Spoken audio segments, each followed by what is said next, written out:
നിങ്ങളെല്ലാവരെയും ഈ ആരാധനയിലേക്ക് സ്വാഗതം ചെയ്യുന്നു. ദൈവത്തെ ഒരുമിച്ച് ആരാധിക്കുവാനായി ദൈവം പ്രവർത്തിക്കുന്ന കൃപകളോർത്ത് നമുക്ക് ദൈവത്തിന് സ്തോത്രം പറയാം. ആരാധനയിൽ പല രീതിയിലും പങ്കെടുക്കുന്ന എല്ലാ പ്രിയപ്പെട്ടവരെയും സർവശക്തിയുള്ള ദൈവം ആസ്വദിക്കട്ടെ, അനുഗ്രഹിക്കട്ടെ എന്ന് പ്രാർത്ഥിക്കുന്നു. നമുക്ക് ദൈവത്തെ ആരാധിക്കാം. ദൈവം ആത്മാവാകുന്നു, അവനെ നമസ്കരിക്കുന്നവർ ആത്മാവിലും സത്യത്തിലും നമസ്കരിക്കണം.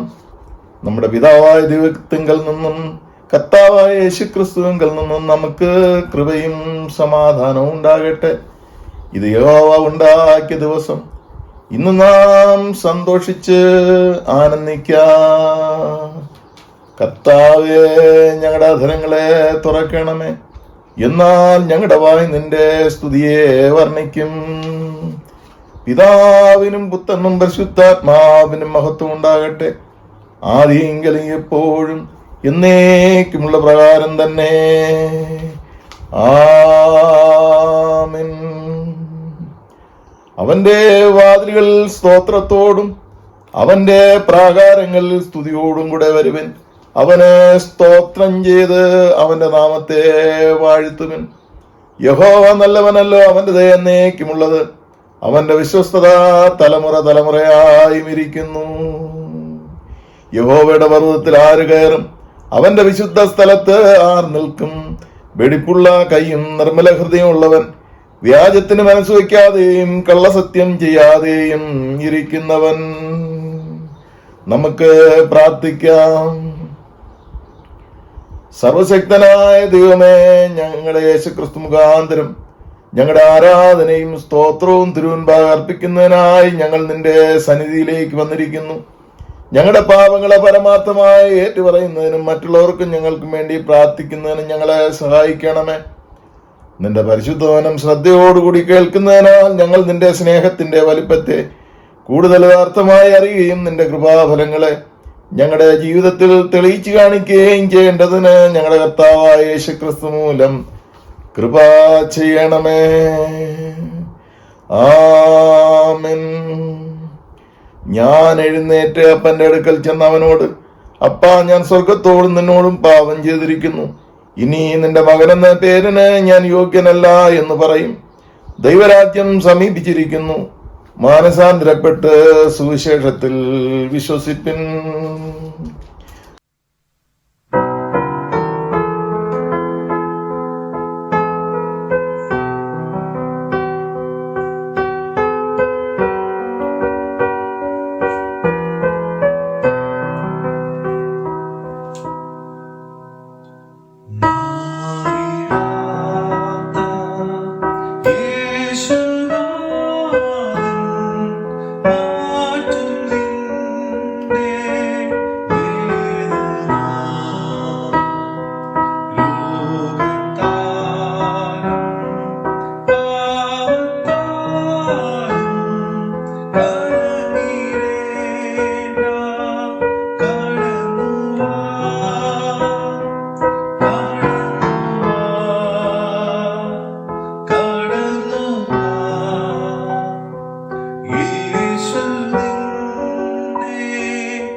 നമുക്ക് നമ്മുടെ പാപങ്ങളെ ഏറ്റുപറഞ്ഞ് പ്രാർത്ഥിക്കാം. രണ്ടാമത്തെ പ്രാർത്ഥന. ഞങ്ങളുടെ പിതാവായ ദൈവമേ, ഞങ്ങൾ വിചാരത്തിലും വാക്കിലും പ്രവൃത്തിയിലും നിനക്ക് വിരോധമായി പാപം ചെയ്തിരിക്കുന്നു. ഞങ്ങൾ നിന്നെ പൂർണ്ണ ഹൃദയത്തോടെ സ്നേഹിച്ചിട്ടില്ല. ഞങ്ങൾ ഞങ്ങളുടെ കൂട്ടുകാരെ ഞങ്ങളെപ്പോലെ തന്നെ സ്നേഹിച്ചിട്ടില്ല. ഞങ്ങളോട് കരുണയുണ്ടാകണമെന്ന് ഞങ്ങൾ നിന്നോട് അപേക്ഷിക്കുന്നു. ഞങ്ങളുടെ പാപങ്ങളിൽ നിന്ന് ഞങ്ങളെ ശുദ്ധീകരിക്കുകയും ദോഷത്തെ ജയിക്കുവാൻ ഞങ്ങൾക്ക് സഹായിക്കുകയും ചെയ്യണമെന്ന് ഞങ്ങളുടെ കർത്താവായ യേശുക്രിസ്തു മൂലം അങ്ങയോട് അപേക്ഷിക്കുന്നു. ആമേൻ. സർവശക്തനും കാരുണ്യവാനുമായ കർത്താവ് പാപങ്ങളുടെ മോചനവും മാപ്പും ജീവിതം ക്രമപ്പെടുത്തുന്നതിനുള്ള അവസരവും പരിശുദ്ധാത്മാവിന്റെ കൃപയും ആശ്വാസവും നമുക്കെല്ലാവർക്കും നൽകുമാറാകട്ടെ. ആമേൻ. ദൈവവചന ശുശ്രൂഷ. കർത്താവിനെ സ്തുതിപ്പിൻ. കർത്താവിന്റെ നാമം സ്തുതിക്കപ്പെടട്ടെ. ഇന്നേക്കുള്ള പ്രത്യേക പ്രാർത്ഥന. നമ്മുടെ ലോകത്തിലുള്ള ശുശ്രൂഷയിൽ യുവജനങ്ങളുടെ ഐക്യദാർഢ്യം. ദിവ്യസ്നേഹത്താൽ ഞങ്ങളെ പാപങ്ങളിൽ നിന്ന് മോചിപ്പിക്കുകയും ബന്ധനങ്ങളിൽ നിന്ന് വിടുവിക്കുകയും ചെയ്യുന്ന കാരുണ്യവാനായ ദൈവമേ, നിന്റെ കൃപയാൽ നിരന്തരം ഞങ്ങളെ വഴി നടത്തണമേ. ഞങ്ങളുടെ ചുറ്റുമുള്ള സാഹചര്യങ്ങൾ പ്രവചനാതീതവും സുരക്ഷിതമല്ലാത്തതുമായി തീരുമ്പോൾ ഞങ്ങളെ നിന്റെ ആത്മാവിൽ ബലപ്പെടുത്തണമേ. തകർന്നും മുറുങ്ങിയും മുറിവേറ്റും കഴിയുന്നവരെ നിന്റെ രക്ഷകരമായ പദ്ധതിയിലേക്ക് ആകർഷിക്കുവാൻ ഞങ്ങളെ പഠിപ്പിക്കണമേ. അങ്ങനെ ഞങ്ങൾ നിന്റെ ദിവ്യഹിതം നിറവേറ്റി നിന്റെ വിശ്വസ്തരായിരിക്കുവാൻ സഹായിക്കണമെന്ന് നിന്നോടും പരിശുദ്ധാത്മാവിനോടും കൂടെ ഏകദൈവമായി കാലാവസാനം കൂടാതെ ജീവിച്ചു വാഴുന്ന ഞങ്ങളുടെ യേശുക്രിസ്തു മുഖാന്തരം അപേക്ഷിക്കുന്നു. ആമേൻ.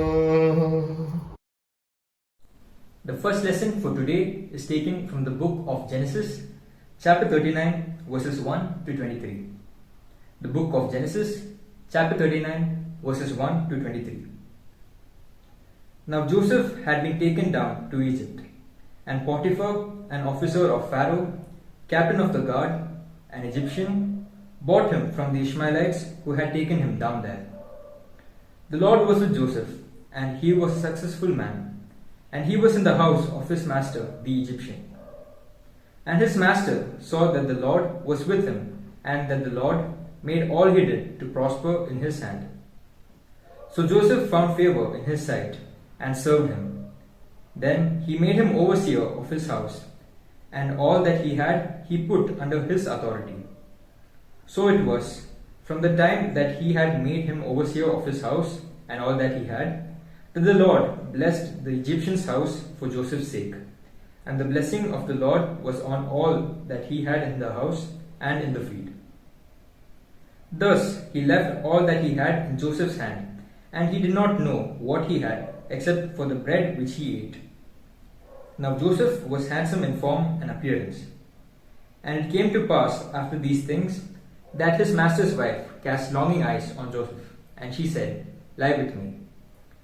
But he refused and said to his master's wife, "Look, my master does not know what is with me in the house, and he has committed all that he has to my hand.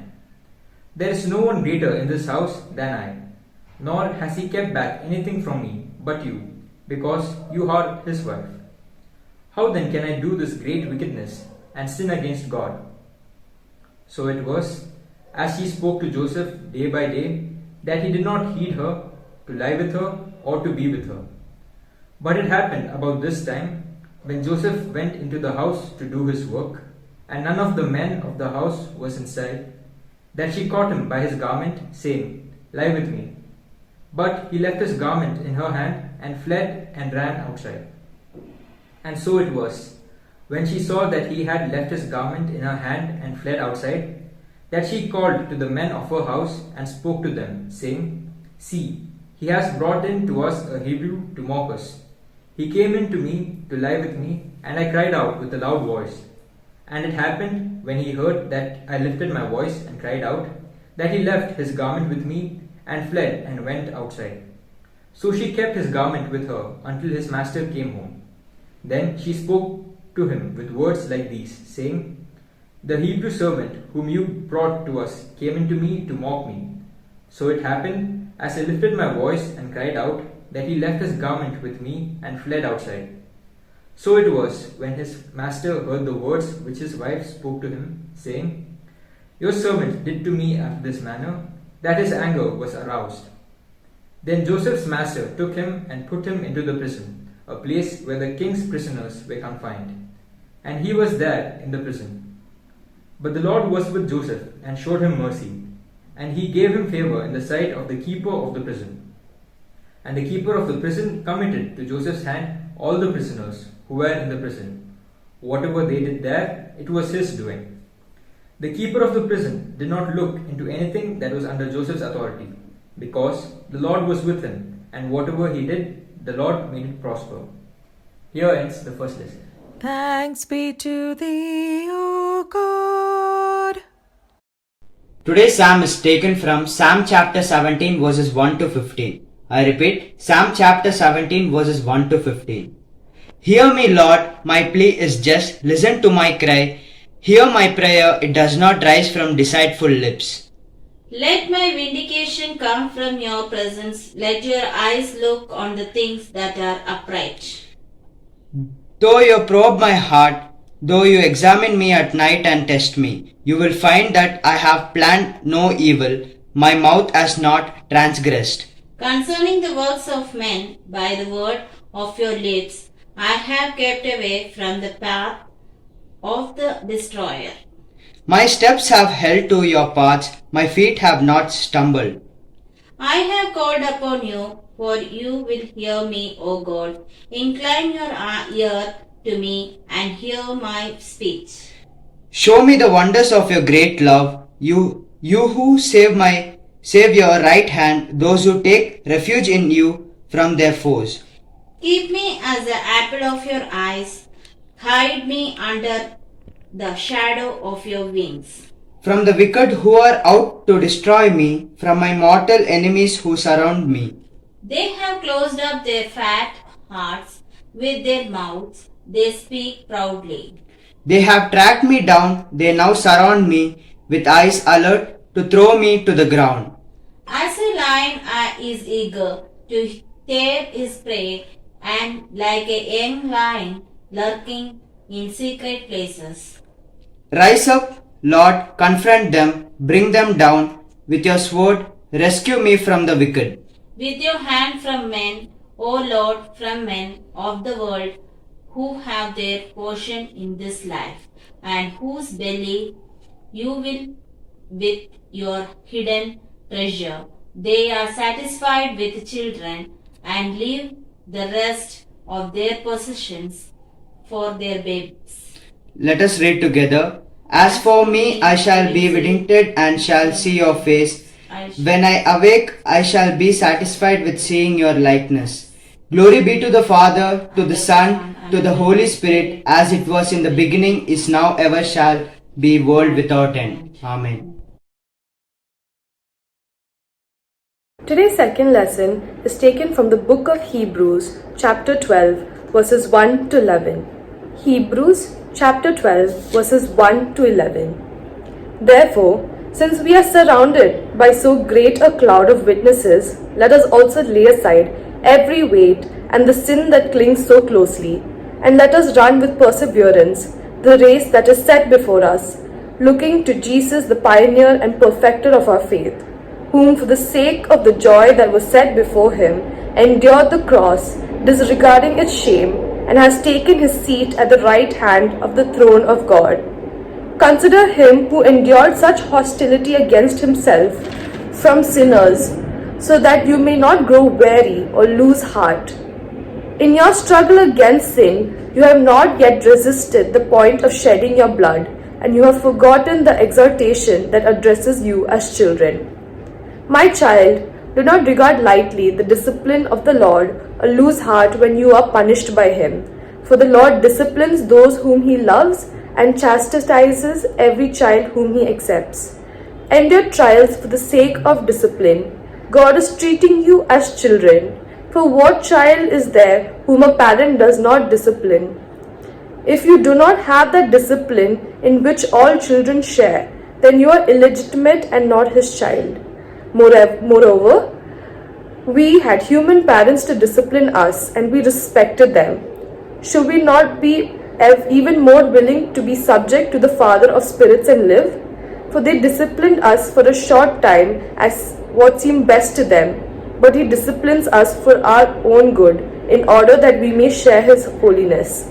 Now, discipline always seems painful rather than pleasant at the time, but later it yields the peaceful fruit of righteousness to to those who have been trained by it.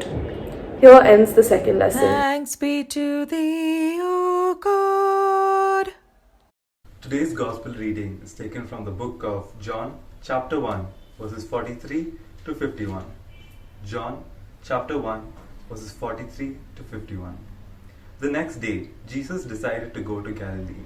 He found Philip and said to him, "Come with me." Philip found Nathanael and told him, "We have found the one whom Moses wrote about in the book of the law, and whom the prophets also wrote about. He is Jesus, son of Joseph, from Nazareth." "Can anything good come from Nazareth?" Nathanael asked. "Come and see," answered Philip. When Jesus saw Nathanael coming to him, he said to him, "Here is a real Israelite. There is nothing false in him." Nathanael asked him, "How do you know me?" Jesus answered, "I saw you when you were under the fig tree before Philip called you." "Teacher," answered Nathanael, "you are the Son of God. You are the King of Israel." Jesus said, "Do you believe just because I told you I saw you when you were under the fig tree? You will see much greater things than this." And he said to them, "I am telling you the truth. You will see heaven open and God's angels going up and coming down on the Son of Man." Here ends the Gospel Praise reading. be to thee, O Christ. ഇന്നേക്കുള്ള പ്രത്യേക പ്രാർത്ഥന. Birthdays Nimmi Albert, Suresh Lukose. Wedding anniversary mister T M Mani and missus Jolly Mani. പ്രായം ചെന്നവരെയും പ്രത്യേകിച്ച് യുവാക്കളെയും ക്ഷീണിച്ചവരെയും നമുക്ക് ദൈവകരത്തിൽ അർപ്പിച്ച് അവർക്ക് വേണ്ടി പ്രാർത്ഥിക്കാം.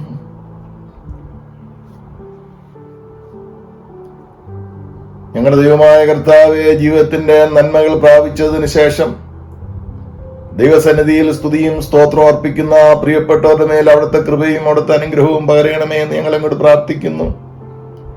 പുതിയ വർഷത്തിൽ പ്രവേശിച്ചിരിക്കുന്ന അവിടുത്തെ മക്കളെ പുതിയ ശക്തിയാലും കൃപയാലും നിറയ്ക്കണമേ. അവിടുത്തെ ദൈവമായ സാന്നിധ്യത്തിനായി, സഹായത്തിനായി, ജീവനായി, സുഖത്തിനായി നന്ദിയോടുകൂടി ഞങ്ങൾ ദൈവത്തിന് സ്തോത്രം പറയുന്നു. വിവാഹ ജീവിതത്തിന്റെ സന്തോഷത്തിൽ കർത്താവെ, പുതിയൊരു വർഷത്തിലേക്ക് പ്രവേശിച്ചിരിക്കുന്ന പ്രിയപ്പെട്ട കുടുംബത്തെയും അങ്ങ് ആസ്വദിക്കണമേ. അങ്ങ് നായകനായി കൂടെ ഉണ്ടായിരിക്കണമേ. ഭാരങ്ങളും പ്രയാസങ്ങളും മാറ്റിക്കൊടുക്കണമേ എന്ന് പ്രാർത്ഥിക്കുന്നു. ഞങ്ങളുടെ എല്ലാ യുവാക്കളെയും അവരുടെ പ്രശ്നങ്ങളെയും, ലോകത്തുള്ള യുവാക്കളെയും അവർ അനുഭവിക്കുന്ന വ്യഥകളെയും കർത്താവെ ഞങ്ങൾ ഓർക്കുന്നു. ദൈവത്തിന്റെ കൃപ അവിടുത്തെ മക്കളോടുകൂടെ ഇരിക്കണമേ എന്ന് ഞങ്ങളങ്ങോട് അപേക്ഷിക്കുന്നു. നല്ല സാക്ഷ്യമുള്ള, ഗുണമുള്ള ഒരു യുവതലമുറയെ കർത്താവ് സഭയ്ക്കും ലോകത്തിനും ദാനം ചെയ്യണമേ എന്ന് ഞങ്ങളങ്ങോട് പ്രാർത്ഥിക്കുന്നു. ഞങ്ങളുടെ ബിൽഡിംഗ് പ്രോജക്റ്റിനെ ദൈവത്തിന്റെ കരത്തിലേക്ക് വീണ്ടും വീണ്ടും തരുന്നു. മുട്ടുവിൻ തുറക്കും, യാചിപ്പിൻ കിട്ടും, അന്വേഷിപ്പിൻ കണ്ടെത്തും എന്ന ദൈവവചനത്തിൽ ഞങ്ങൾ വീണ്ടും ആശ്രയിക്കുന്നു. കർത്താവെ, അവിടുത്തെ കൃപ കൊണ്ട് നിറയ്ക്കണമേ. പ്രായം ചെന്നവരെ, അസുഖത്തിലിരിക്കുന്നവരെ, ക്ഷീണിച്ചിരിക്കുന്നവരെ, അത്യാവശ്യത്തിലിരിക്കുന്നവരെ, പ്രത്യേകിച്ച് നിമ്മു ആന്റിയെ സർവശക്തിയുള്ള ദൈവത്തിന്റെ കരത്തിലേക്ക് തരുന്നു. എല്ലാവരെയും ആശ്രദിക്കണമേ. സംഘർഷപൂർണമായ ലോകത്തിൽ അവിടുത്തെ സമാധാനവും ശാന്തിയും അനുഭവിപ്പാൻ ഞങ്ങളെ ഒരുക്കണമേ, സജ്ജമാക്കണമേ എന്ന് പ്രാർത്ഥിക്കുന്നു. യേശുവിന്റെ നാമത്തിൽ ഞങ്ങളുടെ പ്രാർത്ഥന കേൾക്കണമേ. ആമേൻ.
നമുക്ക് പ്രാർത്ഥിക്കാം.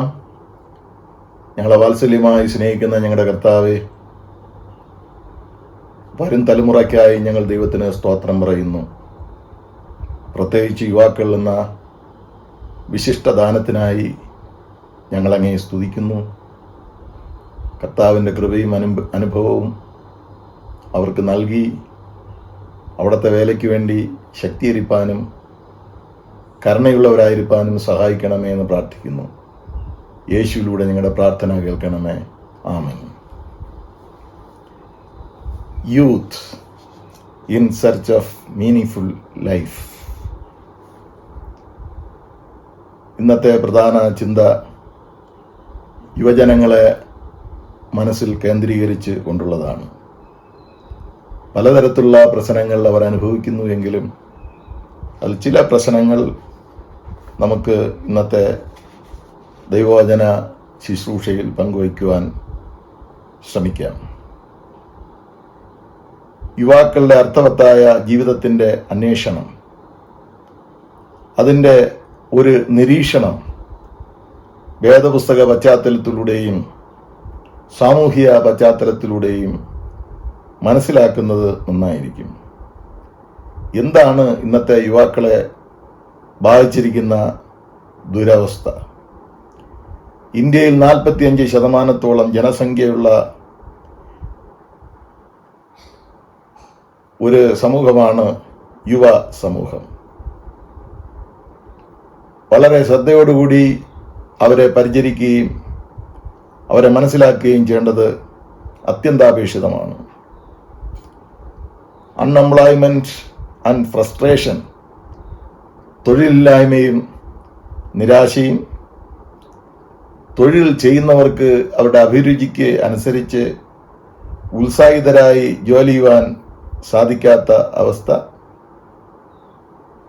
ചെയ്യുന്ന തൊഴിലിന് ചിലയിടങ്ങളെങ്കിലും തക്കതായ പാരിതോഷികം, തക്കതായ ശമ്പളം ലഭിക്കാത്ത അവസ്ഥ, മയക്കുമരുന്നിൻ്റെയും മത തീവ്രതയുടെയും സ്വാധീനത്തിൽ അവർ അകപ്പെട്ട് റിലീജിയസ് ഫണ്ടമെൻ്റലിസ്റ്റുകളായി മാറി സമാധാനം സ്ഥാപിക്കേണ്ട സ്ഥലത്ത് സംഘർഷം സൃഷ്ടിക്കുന്ന വ്യവസ്ഥിതിയിൽ പങ്കുചേരുന്ന സാഹചര്യം, കായികമായി അധ്വാനിക്കാനുള്ള അതൃപ്തി പല യുവാക്കൾക്കും ബാധിച്ചിരിക്കുന്നു. അലസത, രാഷ്ട്രീയക്കാർ തങ്ങളുടെ സ്വാർത്ഥ താല്പര്യങ്ങളെ സംരക്ഷിക്കുവാനായി അവരെ ഉപയോഗിക്കുന്നു, അതിനുവേണ്ട പരിശീലനം നൽകുന്നു, വേണമെങ്കിൽ അവരെ ബ്രെയിൻ വാഷ് ചെയ്യുന്നു, പരിശീലിപ്പിച്ച് അവർ ഭീഷണിയുടെ വക്താക്കളായി മാറുകയും രാഷ്ട്രീയക്കാർ തങ്ങളുടെ രാഷ്ട്രീയ സീമ മെച്ചപ്പെടുത്തുകയും വർദ്ധിപ്പിക്കുകയും ചെയ്യുന്നു.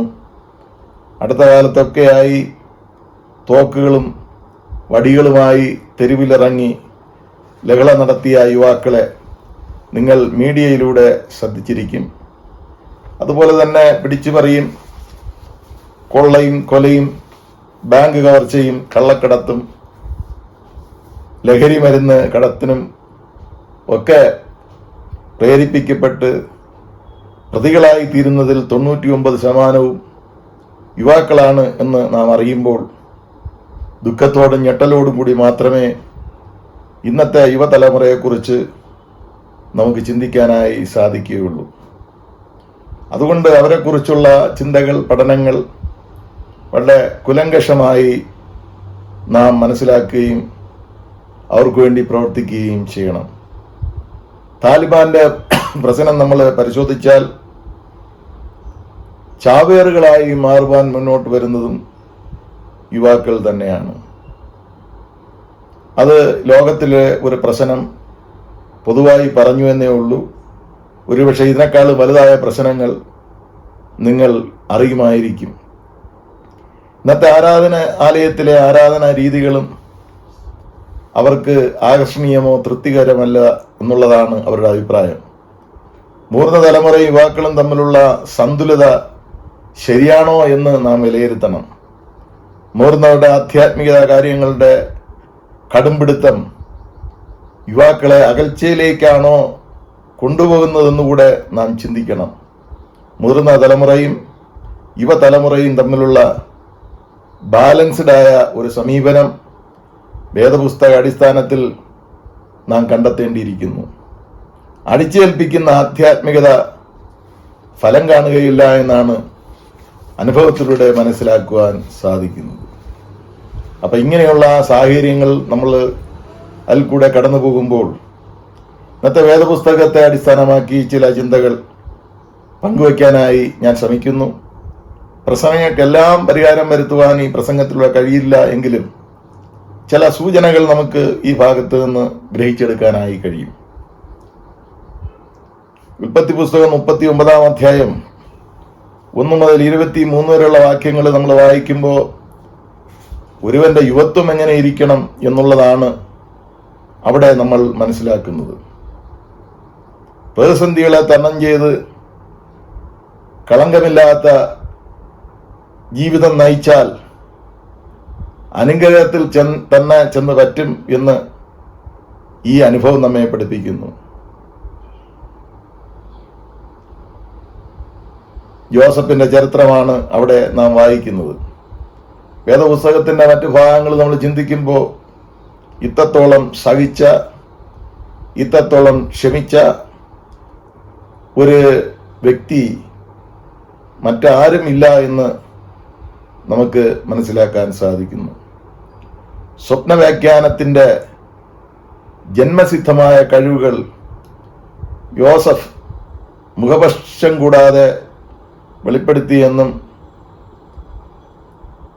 ജോസഫിനെ ലഭിക്കുവാൻ പോകുന്ന നന്മകളിൽ സ്വന്തം സഹോദരന്മാർ കോപാകുലരായും അസൂയപ്പെട്ടവരുമായി തീർന്നുവെന്നും ഇങ്ങനെ ജോസഫിനെ എങ്ങനെയെങ്കിലും തകർത്ത് കളയുവാനായി, കൊന്നുകളയുവാനായി അവർ പദ്ധതിയിട്ടു എന്നും നാം ഉൽപ്പത്തി പുസ്തകം 39 മുകളിലോട്ടുള്ള ഭാഗങ്ങൾ വായിക്കുമ്പോൾ നമുക്ക് മനസ്സിലാക്കാൻ സാധിക്കുന്നു. മാത്രമല്ല അവൻ്റെ പിതാവിന് പോലും ജോസഫിൽ നീരസമുണ്ടായി എന്ന് നാം അറിയുന്നു. ജോസഫിലുള്ള ദൈവിക പദ്ധതി എന്താണ്, ഇത് ദൈവത്തിൻ്റെ പദ്ധതിയാണെന്ന് മനസ്സിലാക്കുവാനുള്ള തിരിച്ചറിവ് ഉണ്ടായിരുന്നുവെങ്കിൽ ജോസഫിന് ഇങ്ങനെ ഒരു അനുഭവം ഉണ്ടാകുകയില്ലായിരുന്നു എന്ന് ഒറ്റ നോട്ടത്തിൽ നമുക്ക് മനസ്സിലാക്കാൻ സാധിക്കും. ആട് മേയ്ക്കുവാൻ പോയി തിരിച്ചു വരുവാൻ താമസിക്കുന്ന സഹോദരങ്ങളെ അന്വേഷിക്കുവാനായി ജോസഫിനെ അപ്പൻ യാക്കോബ് പറഞ്ഞയക്കുന്നു. പ്രതികാരദാഹത്തോടുകൂടി തക്കം പാർത്തിരിക്കുന്ന സഹോദരന്മാർ അവനെ കണ്ടപ്പോ ഈ സ്വപ്നവ്യാഖ്യാനക്കാരൻ എത്തിയിരിക്കുന്നു എന്നും ഇത്തരുണത്തിൽ അവനെ കൊന്നുകളയുവാനും അവർ തീരുമാനിച്ചു. ഒടുവിൽ സഹോദരന്മാരിൽ ചിലരുടെ പ്രേരണാ നിമിത്തം അവന്റെ മേലം കോരി പൊട്ടക്കിണറ്റിൽ തള്ളിയിട്ടു. തത്തവസരത്തിൽ ചില മിദ്യാന്യ കച്ചവടക്കാർ വരുന്നത് തൻ്റെ സഹോദരന്മാർ കണ്ടു. അവർക്ക് അവനെ അടിമയായി വിറ്റു. ഒരാടിനെ കൊന്ന് അവൻ്റെ വസ്ത്രത്തിൽ രക്തം പുരട്ടി അവനെ കാട്ടുമൃഗങ്ങൾ കൊന്നു എന്ന് പറഞ്ഞ് അപ്പനെ കബളിപ്പിച്ചു. അപ്പൻ ദുഃഖത്തിലും സങ്കടത്തിലും വിലാപത്തിലും കാലം കഴിച്ചുകൂട്ടിയെന്ന് ദൈവവചനം നമ്മെ പഠിപ്പിക്കുന്നു. മിദ്യാന്യർ ജോസഫിനെ മിസ്രൈമിലേക്ക് കൊണ്ടുപോയി ഫറവോന്റെ അകമ്പടി നായകനായ പൊത്തിഫോറിന് വിറ്റു.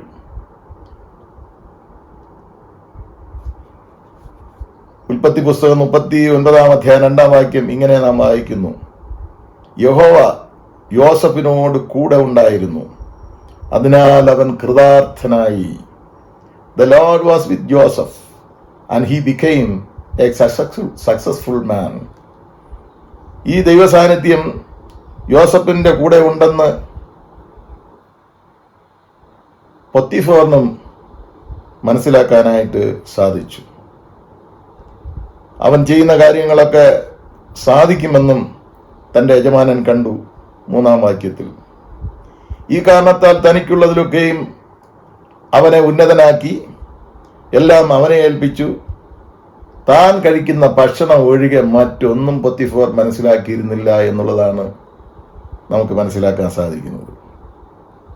നമുക്ക് വേണമെങ്കിൽ ചിന്തിക്കാം, Joseph was unfailingly faithful. He was unfailingly honest. എന്നാൽ ജോസഫ് വളരെ മനോഹര രൂപിയും നല്ല അപ്പിയറൻസും ഉള്ള വ്യക്തിയായിരുന്നു. Joseph was handsome in form and appearance. കോമളനായിരുന്നു, മനോഹര രൂപിയായിരുന്നു. പൊത്തിഫോറിന്റെ ഭാര്യയുടെ കണ്ണ് അവന്റെ മേൽ പതിച്ചു. അവളോട് ശയിക്കാനായി അവൾ നിർബന്ധിച്ചു. ഈ വലിയ ദോഷം പ്രവർത്തിച്ച് ദൈവത്തോട് പാപം ചെയ്യുവാൻ ജോസഫ് മുതിർന്നില്ല. 7-ാം കൽപ്പനയും 10-ാം കൽപ്പനയും ലംഘിച്ചുകൊണ്ട് ഒരു പാപം ചെയ്യുവാൻ ജോസഫിന്റെ മനസ്സ് അനുവദിച്ചില്ല.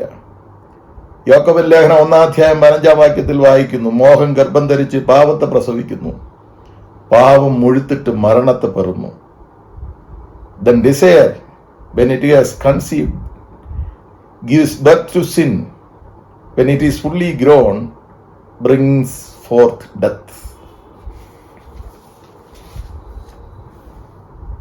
ഇത് ഒരു തത്വമാണ്, പാപം ചെയ്യുവാനുള്ള ഒരു പൈശാചിക തത്വം. ഉൽപ്പത്തി പുസ്തകം 3-ാം അധ്യായത്തിലും നാം അത് തന്നെയാണ് അറിയുന്നത്. പിശാചി പാമ്പിലൂടെ പ്രവർത്തിച്ചു. നിങ്ങൾ മരിക്കാതിരിക്കേണ്ടതിന് തോട്ടത്തിന്റെ നടുവിലുള്ള വൃക്ഷത്തിന്റെ ഫലം തിന്നുകയും അരുത് എന്ന കൽപ്പന ദൈവം പറഞ്ഞിരുന്നു. എന്നാൽ 3-ാം വാക്യത്തിൽ, ഉൽപ്പത്തി പുസ്തകത്തിൽ 3-ാം അധ്യായം 3-ാം വാക്യത്തിൽ അത് തിന്നാൽ ദൈവത്തെ പോലെയാകുമെന്നും ഉള്ള അമിതമായ ആഗ്രഹം അവളിൽ പ്രബലപ്പെടുത്തി. ഈ ചിന്തയാൽ അവൾ പാപത്തിലേക്ക് വഴുതി വീഴപ്പെട്ടു എന്ന് നാം വായിക്കുന്നു.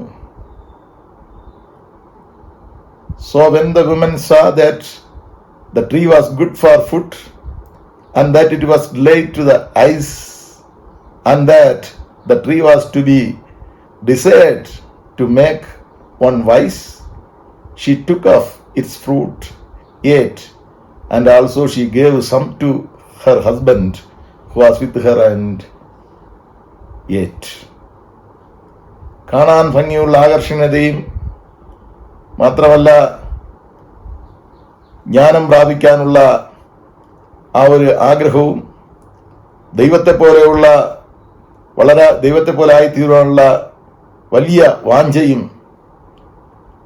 അവളിൽ പ്രേരിപ്പിക്കപ്പെട്ടു എന്ന് നാം അറിയുന്നു. ഇന്നത്തെ മോഡേൺ അഡ്വർടൈസ്മെന്റിൽ പോലും ഈ ടെക്നോളജി ഉപയോഗിക്കുകയില്ല. അത്രമാത്രം കളർഫുള്ളായ, അത്രമാത്രം ടാക്ട്ഫുള്ളായ അഡ്വർടൈസ്മെന്റ് പാമ്പ് സ്ത്രീയിലേക്ക് നൽകി എന്ന് നമ്മൾ മനസ്സിലാക്കാൻ സാധിക്കുന്നു. അതുകൊണ്ട് ഇത്തരത്തിലുള്ള അഡ്വർടൈസ്മെന്റിലൂടെ മനുഷ്യനെ വഞ്ചിക്കുമ്പോൾ, ഈ ലോകത്ത് ഇന്നത്തെ നില നമ്മൾ ചിന്തിക്കുമ്പോൾ, വഞ്ചിക്കുമ്പോൾ യുവാക്കൾ എന്ന് മാത്രമല്ല പ്രായം ചെന്നവരും വളരെ ശ്രദ്ധയോടുകൂടിയിരിക്കണം എന്ന് ദൈവത്തിൻ്റെ വചനത്തിൽ നിന്ന് നമുക്ക് പ്രേരണ ലഭിക്കുന്നു. അല്ലെങ്കിൽ ലവ് ജിഹാദ് പോലെയുള്ള സംഗതികളിൽ പെട്ട് ഒടുവിൽ രക്ഷപ്പെടാൻ പറ്റാത്ത അവസ്ഥയിൽ യുവതലമുറ എത്തിച്ചേരും എന്ന് നാം അറിഞ്ഞിരിക്കണം. പൊത്തിഫോറിന്റെ ഭാര്യയുടെ ആവശ്യം ജോസഫ് നിരാകരിച്ചു. അവളെ അവൻ അനുസരിച്ചില്ല. ഒരു ദിവസം വീട്ടിൽ പ്രവൃത്തിയിൽ വ്യാപൃതനായി ജോസഫ് ഒറ്റയ്ക്ക് ആയിരിക്കുമ്പോൾ മറ്റാരുമില്ലാത്ത സാഹചര്യത്തിൽ അവൻ്റെ വസ്ത്രം പിടിച്ചു. അവൻ വസ്ത്രം ഉപേക്ഷിച്ച് ഓടി രക്ഷപ്പെട്ടു. അവൾ സംഭവത്തെ അവനെതിരായി, അവന് വിരോധമായി മാറ്റി പ്രേരിപ്പിച്ചു. യജമാനനായ പൊത്തിഫോർ അവളുടെ വാക്ക് കേട്ട് അവനെ ജയിലിലാക്കി. ചരിത്രം പഠിക്കുമ്പോൾ ഈ വ്യഥകൾ, ഈ അനുഭവം അവൻ അനുഗ്രഹമായി തീർന്നു എന്ന് നാം ഗ്രഹിക്കുന്നു. നീതിമാൻ വീണാലും നിലം പരിചാകുകയില്ല. നീതിമാന്റെ കഷ്ടം അസംഖ്യമാണ്. ദൈവം അവനെ എല്ലാറ്റിനും വിടുവിക്കും, സത്യം ജയിക്കും എന്നുള്ള ആ അനുഭവം ജോസഫിലൂടെ നമുക്ക് മനസ്സിലാക്കാനായി സാധിക്കും. ഇന്നത്തെ യുവതലമുറയ്ക്ക് അതൊരു നല്ല മാതൃകയാണ്. 2 തീമോഥെയോസ് 2-22 വാക്യം നാം വായിക്കുന്നു, യൗവന മോഹങ്ങളെ വിട്ടോടി നീതിയും വിശ്വാസവും സ്നേഹവും ശുദ്ധഹൃദയത്തോടുള്ള കർത്താവിനെ വിളിച്ചപേക്ഷിക്കുന്ന ഏവരോടും സമാധാനം ആചരിക്കുക എന്ന് നാം വായിക്കുന്നു. യൗവന മോഹങ്ങളെ വിട്ടോടുക. Here Joseph fled from all his youthful lusts and temptations. വീണ്ടും 1 തീമോഥെയോസ് 4:12 വായിക്കുന്നു, ആരും നിന്റെ യൗവനം തുച്ഛീകരിക്കരുത്, വാക്കിലും നടപ്പിലും സ്നേഹത്തിലും വിശ്വാസത്തിലും നിർമ്മലതയിലും വിശ്വാസികൾക്ക് മാതൃകയായിരിക്കുക. ഈ വാക്യത്തെക്കുറിച്ച് ചിന്തിക്കുമ്പോഴും ജോസഫിൻ്റെ അനുഭവം എത്രയോ ഇതുമായിട്ട് താരതമ്യപ്പെട്ടിരിക്കുന്നു എന്ന് നാം അറിയുന്നു. പൗലൂസിന്റെ ലേഖനങ്ങളിൽ നാം ശ്രദ്ധയോടുകൂടി മനസ്സിലാക്കാൻ ശ്രമിച്ചാൽ തൻ്റെ യൗവനത്തിൻ്റെ യവനിക ദുഃഖപരിവാസനമായിരുന്നു. മത തീവ്രതയാൽ സഭയെ ഉപദ്രവിക്കുന്നവനും വിശ്വാസികളെ കൊല്ലുന്നവനുമായിരുന്നു.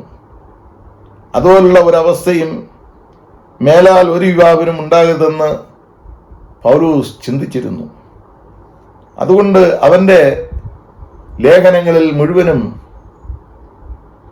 ഉപദേശങ്ങളായിരുന്നു, നിർദ്ദേശങ്ങളായിരുന്നു.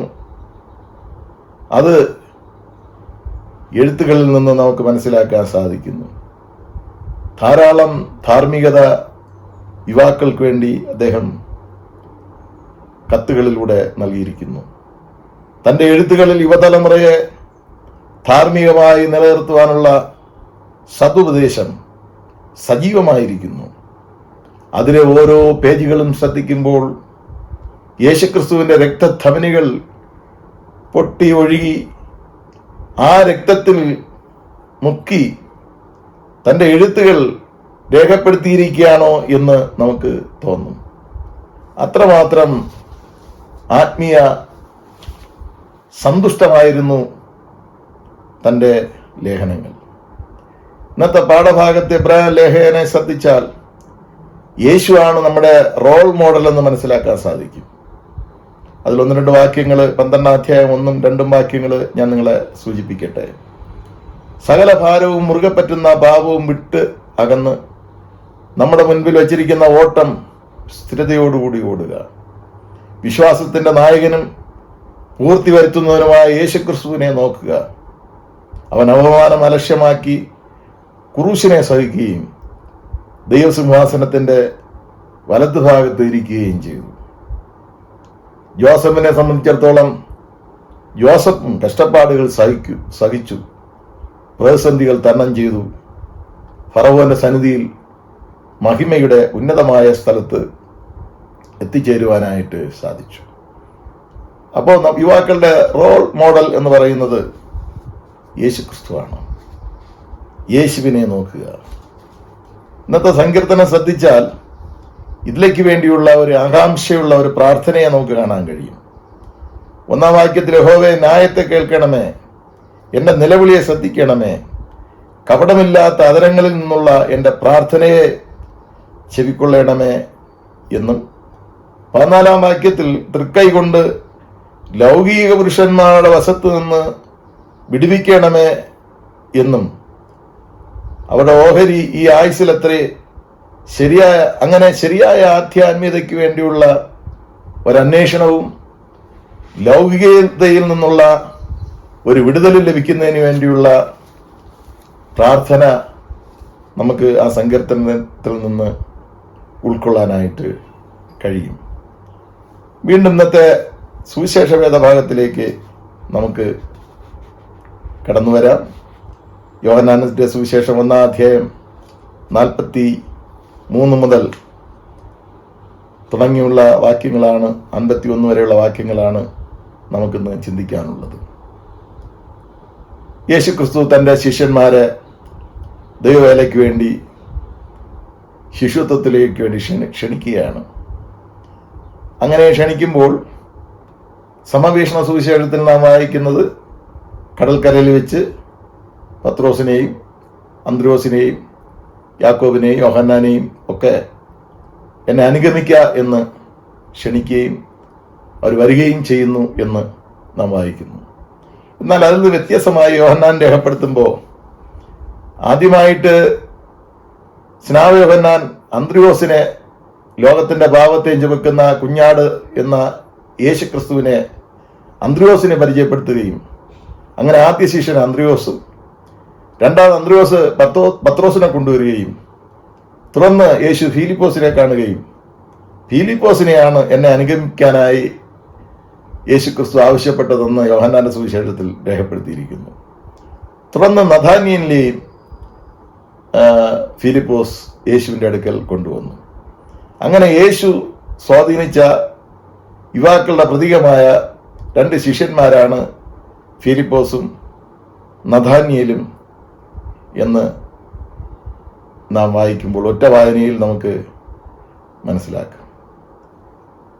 ഫിലിപ്പോസ് യേശുവിനെ നന്നായിട്ട് മനസ്സിലാക്കി. ഇങ്ങനെയാണ് പറയുന്നത്: മോശയുടെ നിയമത്തിലും പ്രവാചക ഗ്രന്ഥത്തിലും പറഞ്ഞിരിക്കുന്ന യേശുവിനെ ആണ് പരിചയപ്പെടുത്തിയത്. അപ്പോൾ പഴയ നിയമത്തെക്കുറിച്ച് ശരിയായുള്ള അറിവും പഴയ നിയമത്തിലൂടെ യേശുക്രിസ്തുവിനെ കുറിച്ച് ഗ്രഹിക്കുവാനുള്ള ബുദ്ധിയും ഫിലിപ്പോസിനുണ്ടായിരുന്നുവെന്ന് നാം ഗ്രഹിക്കുന്നു. ഈ ഫിലിപ്പോസാണ് നഥാന്യലിനെ കൊണ്ടുവന്നത്. ഇത് നമ്മൾ വായിക്കുന്നത് ഫ്രണ്ട്ഷിപ്പിലൂടെ അല്ലെങ്കിൽ ആളാം പ്രതിയുള്ള സുവിശേഷത്തിലൂടെ നമുക്ക് മറ്റുള്ളവരെ ഗ്രഹിക്കാനായിട്ട് സാധിക്കും. യുവാക്കൾ തന്നെ പ്രവർത്തനത്തിന്റെ ഭാഗമായി തീരുമ്പോൾ മറ്റു യുവാക്കളെയും ഗ്രഹിക്കാനായിട്ട്, ആകർഷിക്കാനായിട്ട് സാധിക്കും.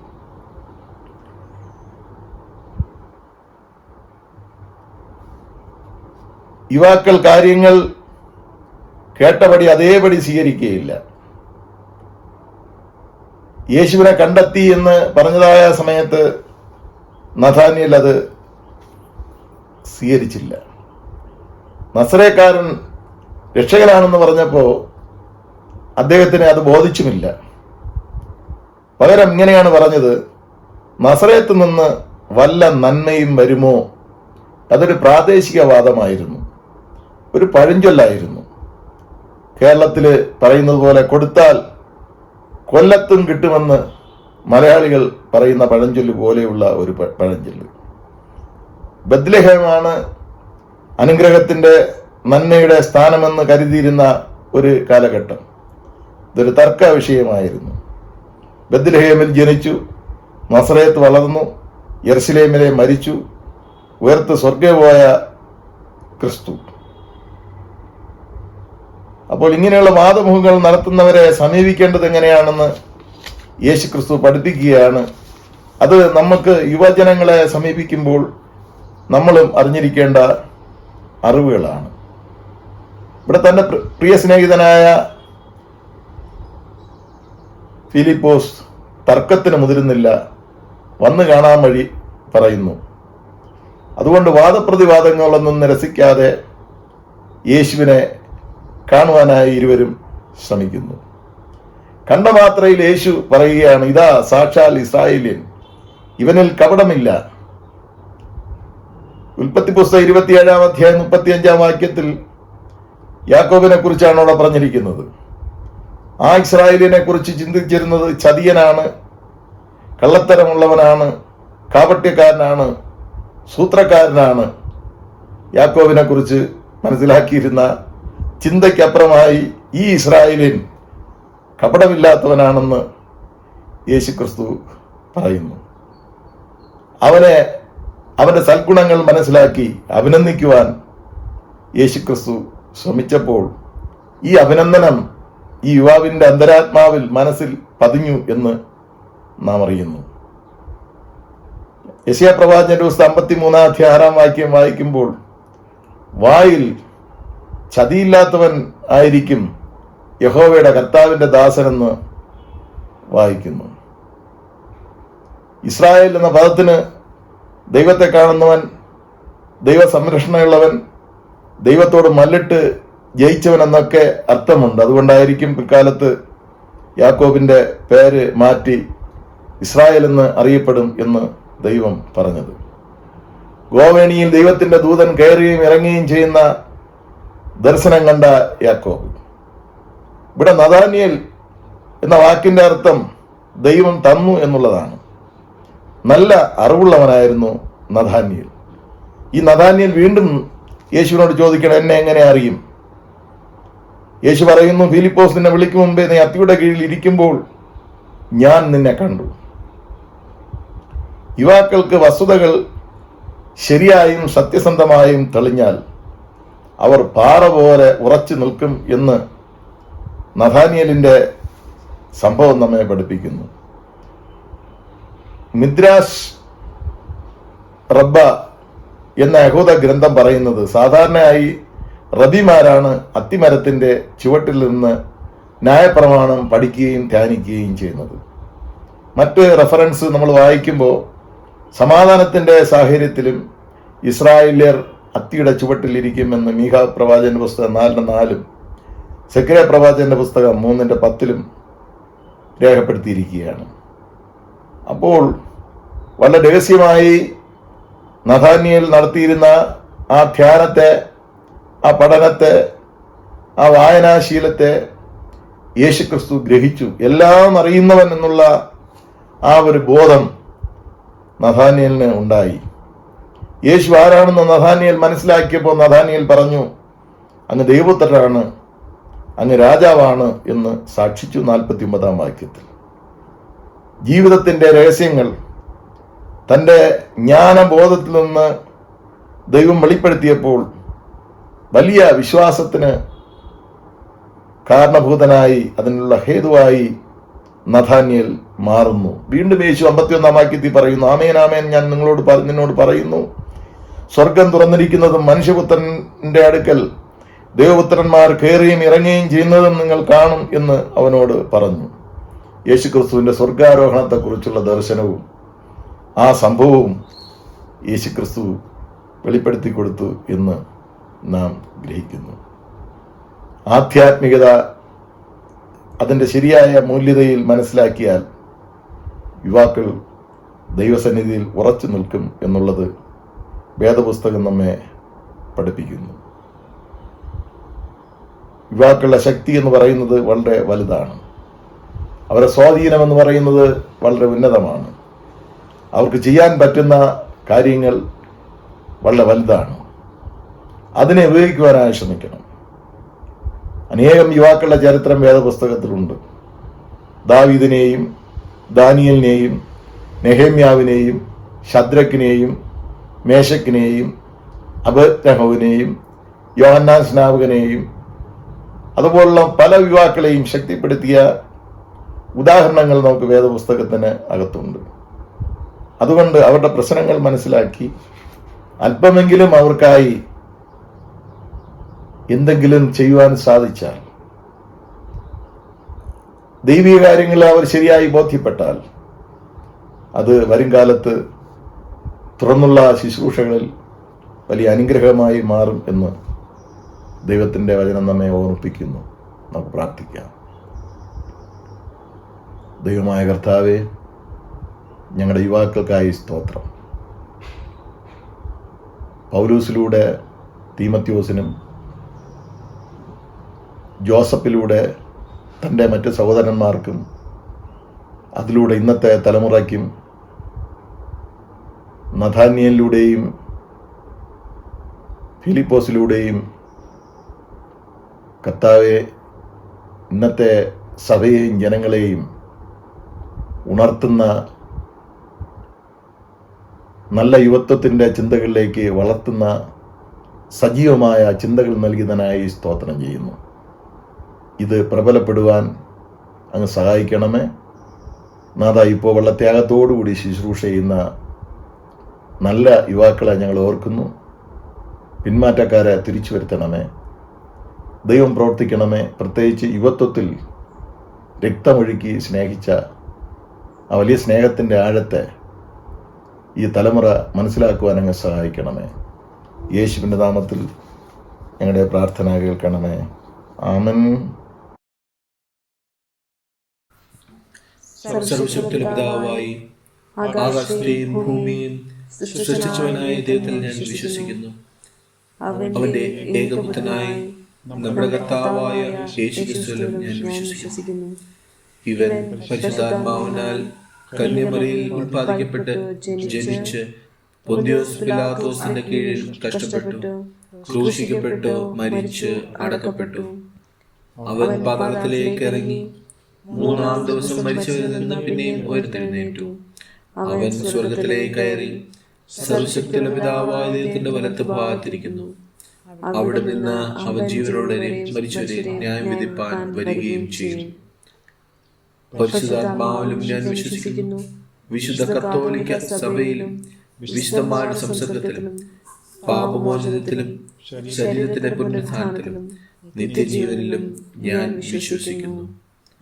ആമേൻ. Let us pray. Lord, our Heavenly Father, thank you for this beautiful Sunday morning you have blessed us with. We thank you for being with us and keeping us safe throughout the week. God, we pray about the current pandemic situation and everyone who is affected by it, and for people facing financial crisis. Please help them get through it. We pray for the sick. Please touch and heal them.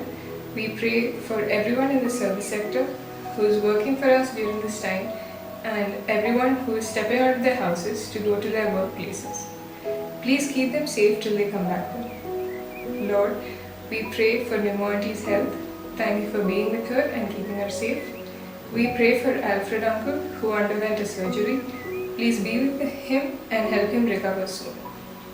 We pray for all the wings of the church and all its activities, the Sunday school, youth fellowship, women's fellowship and choir. Please be with all of us as we prepare for the upcoming programs and help us do it for your glory. We also pray for the church and building committees. Please be with them as they take important decisions. We pray for Satyanarachan, who is leading us in worship. Please bless him and his family. We also pray for Cheriachan and family and all the members of our church. Please be with all of us and keep us safe. Lord, we remember our building project.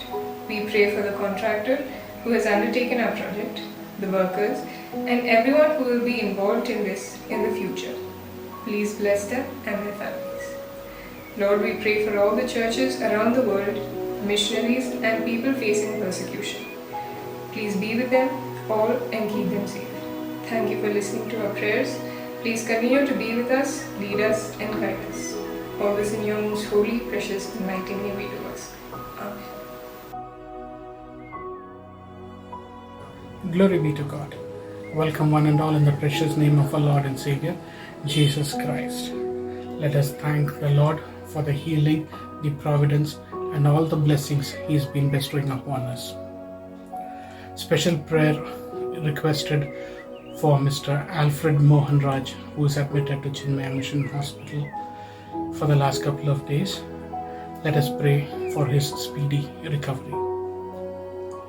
Also, let us pray in earnest for the successful completion of our project and for the Diocesan Council election, which is concluding today. May the Lord bring in the right candidates to power and convicted candidates to positions of authority. Please do clear all your subscription dues and harvest festival dues. Please bear in your prayers the year-ending programs of our church.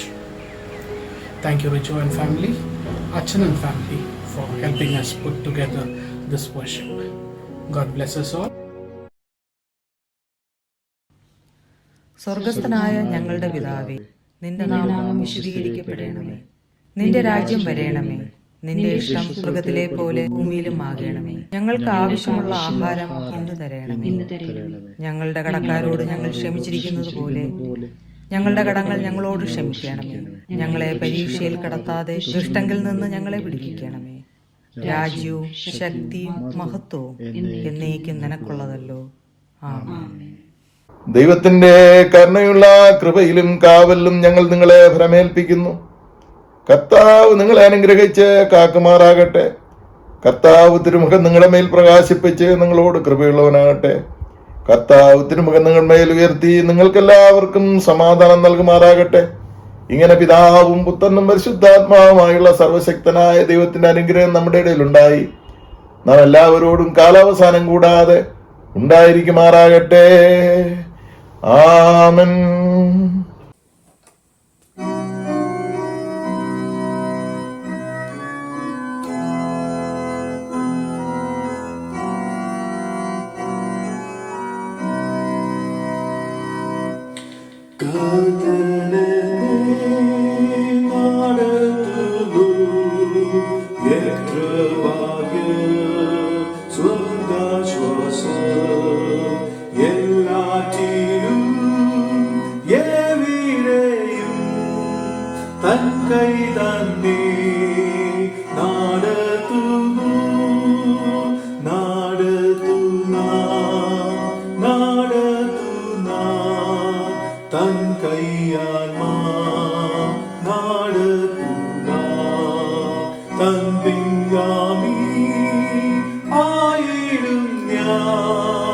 തൻ കയ്യാൽ